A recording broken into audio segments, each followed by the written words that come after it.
Hello friends, welcome to our YouTube channel. അപ്പം ഇന്നത്തെ video എന്ന് പറയുന്നത് വേറെ ഒന്നുമില്ല, സ്വീഡനിലെ പാർട്ട് ടൈം ജോബ്സ് എന്തൊക്കെയാണ് കിട്ടുക എന്നുള്ളതാണ് കേട്ടോ. ഇത് ഞാൻ എൻ്റെ മുൻപത്തെ ചാനലിൽ വീഡിയോ പോസ്റ്റ് ചെയ്തിട്ടുണ്ടായിരുന്നു. അൺഫോർച്ചുനേറ്റ്ലി എനിക്ക് ആ ചാനൽ പോയി.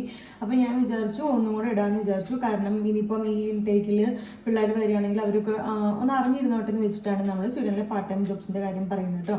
അപ്പം എൻ്റെ ഒരു ചെറിയൊരു നോളജിൽ ഇവിടെ നമുക്ക് പാർട്ട് ടൈം ജോബ്സ് എന്ന് പറയുന്നത് ഒന്ന് ക്ലീനിങ് ജോബ്സ് ആണ് വരിക. ഈ ക്ലീനിങ് ജോബ്സ് എന്ന് പറയുന്നത് രണ്ട് ടൈപ്പാണ് വരിക. ഒന്നെങ്കിൽ ഈ ലക്ഷറി ഹോട്ടൽസ് ഉണ്ടാവില്ലേ, റാഡിസൺ ബ്ലൂ, അതുപോലെ 5 സ്റ്റാർ 4 സ്റ്റാർ ഹോട്ടലിലുള്ള ഹൗസ് കീപ്പിംഗ് ജോബ്സ് ആണ് വരിക.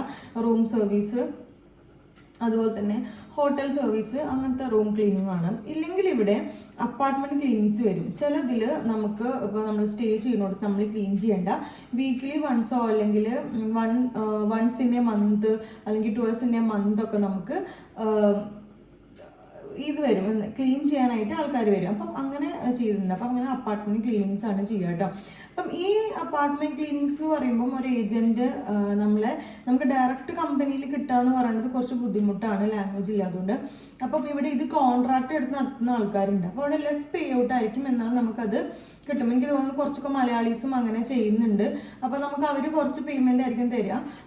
എന്നാലും നമുക്ക് ഒരു മന്തിൽ ഒരു 10,000 സിക്കൊക്കെ ഉണ്ടാക്കാൻ പറ്റുമെന്ന് പറഞ്ഞു വിട്ടിട്ടുണ്ട്. അത്യാവശ്യം പണിയുണ്ട്. അതാണ് ക്ലീനിങ് ജോബ്സ് എന്ന് പറയുന്നത് കേട്ടോ.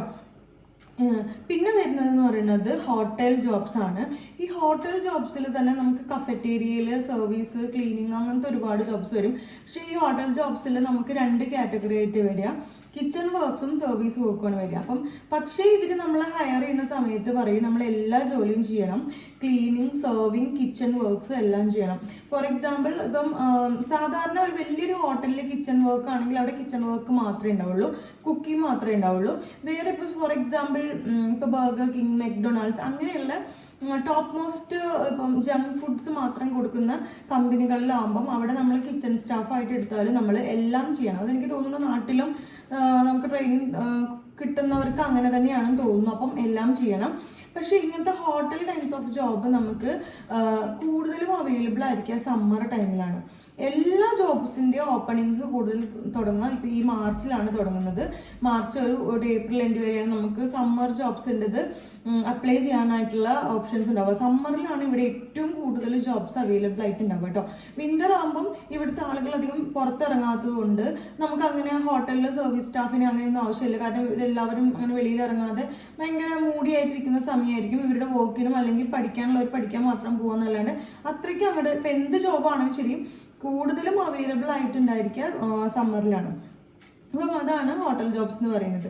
പക്ഷേ ഈ ഹോട്ടൽ ജോബ്സിൽ തന്നെ നമുക്ക് കിച്ചൺ വർക്ക്സ് കിട്ടുകയാണെങ്കിൽ ഇവരുടെ ഫുഡ് ഉണ്ടാക്കാൻ പഠിച്ചാൽ, ഇപ്പോൾ ഇവരുടെ പിസ്സ, അതുപോലെ ഇവരുടെ സാലഡ്, ഇവരുടെ ഫുഡ് ഉണ്ടാക്കാൻ പഠിക്കുന്ന നമ്മൾ കിച്ചൺ വർക്ക്സിൽ നമ്മൾ കയറി കഴിഞ്ഞാൽ നമ്മളെ ഇവർക്ക് ഇഷ്ടപ്പെട്ടാൽ ചില ഹോട്ടൽസ് ഞാൻ കേട്ടിട്ടുണ്ട് നമുക്ക് ചിലപ്പം നമുക്ക് ലക്ക് ഉണ്ടെങ്കിൽ ഒരു പെർമനൻറ്റ് എംപ്ലോയ്മെൻറ്റ് തരും, ഇല്ലെങ്കിൽ ചിലർ നമുക്കൊരു ഫിക്സഡ് ടേം എംപ്ലോയ്മെൻ്റ് ഒക്കെ ആയി തരുമെന്ന് കേട്ടിട്ടുണ്ട്. പിന്നെ ഇവിടുത്തെ നമുക്ക് കുക്കിംഗ് പഠിച്ചു, നമുക്ക് ഓൾമോസ്റ്റ് ഇവിടുത്തെ എല്ലാ ഡിഷസും പ്രിപ്പയർ ചെയ്യാൻ അറിയുന്നുണ്ടെങ്കിൽ നമുക്ക് ഇവിടുത്തെ തന്നെ റെസ്റ്റോറൻറ്റ്സിൽ നമുക്ക് കുക്കിംഗ് അസിസ്റ്റൻസ് ആയിട്ടൊക്കെ കയറാൻ പറ്റും. അപ്പം അതിനൊക്കെ നമുക്ക് വർക്ക് പെർമിറ്റ് കിട്ടാൻ ഏറെ ചാൻസ് ഉള്ളൊരു കാര്യമാണ്. അപ്പം അത് കുറച്ച് ഡിഫിക്കൽട്ടാണ്. ചിലപ്പോൾ 12 hours ഒക്കെ വർക്കിംഗ് ഉണ്ടായിരിക്കും, എന്നാലും നല്ല കിട്ടിക്കഴിഞ്ഞാൽ ലക്കാണെന്ന് ഞാൻ കേട്ടിട്ടുണ്ട്. എൻ്റെ ഒരു ഫ്രണ്ട് ഇവിടെ വന്നിട്ട് ആളുടെ ഹസ്ബൻഡ് ഇതുപോലെ ഒരു കിച്ചൺ കിട്ടി, ആളൊരു 2 മാസമൊക്കെ വർക്ക് ചെയ്തിട്ട് അവിടുത്തെ കുക്കിംഗ് ഓൾമോസ്റ്റ് ഒക്കെ നല്ലോണം ഹാർഡ് വർക്ക് ചെയ്ത് പഠിച്ചു. അപ്പം ആളിങ്ങനെ ഇവിടുത്തെ ഒരു ഗവൺമെൻറ് സെക്ടറിൽ ആണെന്ന് തോന്നുന്നു, അവർ കോൺട്രാക്ട് ബേസിസിൽ ആൾക്ക് ജോലി കൊടുത്തിട്ടുണ്ടായിരുന്നു. അപ്പം അത്യാവശ്യം പേ ഔട്ടും കാര്യങ്ങളൊക്കെ അവിടെ നിന്ന് കിട്ടിയിട്ടുണ്ടായിരുന്നു കേട്ടോ. പിന്നെ വരുന്നത് മോസ്റ്റ് ഓഫ് ദ ആൾക്കാരും ചെയ്യുന്നത് ഫുഡ് ഡെലിവറി ആണ്. ഇവിടെ ഫുഡ് ഡെലിവറിക്ക് തന്നെ ഫുഡോറ ആപ്പ്, അതുപോലെ തന്നെ യൂബർ ഈറ്റ്സ്, അങ്ങനെ 2 ആപ്പാണുള്ളത്. അപ്പം ഇത് നമുക്ക് വിൻ്റർ സമയത്താണ് കൂടുതലും ഓർഡേഴ്സ് കിട്ടുക. ആസ് ഇവിടെ ആരും വെളിയിൽ ഇറങ്ങില്ല എന്ന് പറഞ്ഞല്ലോ, അപ്പോൾ അതുകൊണ്ട് കൂടുതലും കിട്ടുക വിൻ്റർ ടൈമിലാണ്. അപ്പം അങ്ങനെ വരുമ്പം കൂടുതൽ ഓർഡേഴ്സ് കിട്ടുമ്പോൾ നമുക്ക് ആ ഒരു സമയത്ത് കൂടുതൽ ഡെലിവറി ചെയ്യാൻ പറ്റും. ഇത് തന്നെ നമുക്ക് മോപ്പഡ് എടുത്ത്, മീൻസ് നമ്മുടെ നാട്ടിലെ സ്കൂട്ടർ എടുത്ത് ഡെലിവറി ചെയ്യാം, സൈക്കിൾ ഡെലിവറി ചെയ്യാം, കാറിൽ ഡെലിവറി ചെയ്യാം.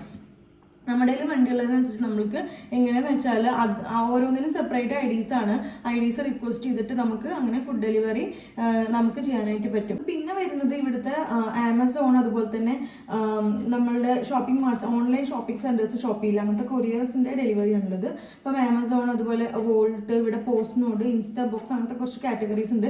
അതിനകത്ത് കൊറിയർ ഡെലിവറീസ് ആണ് പിന്നെ അടുത്ത ഡെലിവറി ജോബ്സ് ആയിട്ട് വരുന്നത് കേട്ടോ. അപ്പം ഇത്രയൊക്കെയാണ് ഇപ്പം എൻ്റെ ഒരു അറിവിൽ ഇവിടെ പെട്ടെന്ന് നമുക്ക് പാർട്ട് ടൈം ജോബ്സ് കിട്ടുന്നത് എന്ന് പറയുന്നത്. പക്ഷേ ഞാൻ പറയുന്നു, ഇതിനകത്ത് ഡെലിവറി ജോബ്സിനൊന്നും അധികം സ്വീഡിഷ് ആവശ്യമില്ല.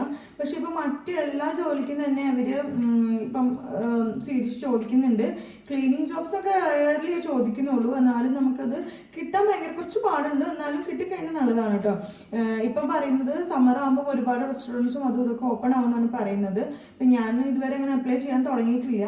അപ്പോൾ എനിക്ക് അതിനെപ്പറ്റി അറിയില്ല. അപ്പം ഞാൻ എന്താണെങ്കിലും ഈ സമ്മർ കഴിയുമ്പം ഇവിടുത്തെ പാട്ടം എനിക്കൊരു 1 ഇയറിൻ്റെ ഇവിടെ എല്ലാ സീസണും കവർ ചെയ്തൊരു എക്സ്പീരിയൻസ് ആവുമല്ലോ.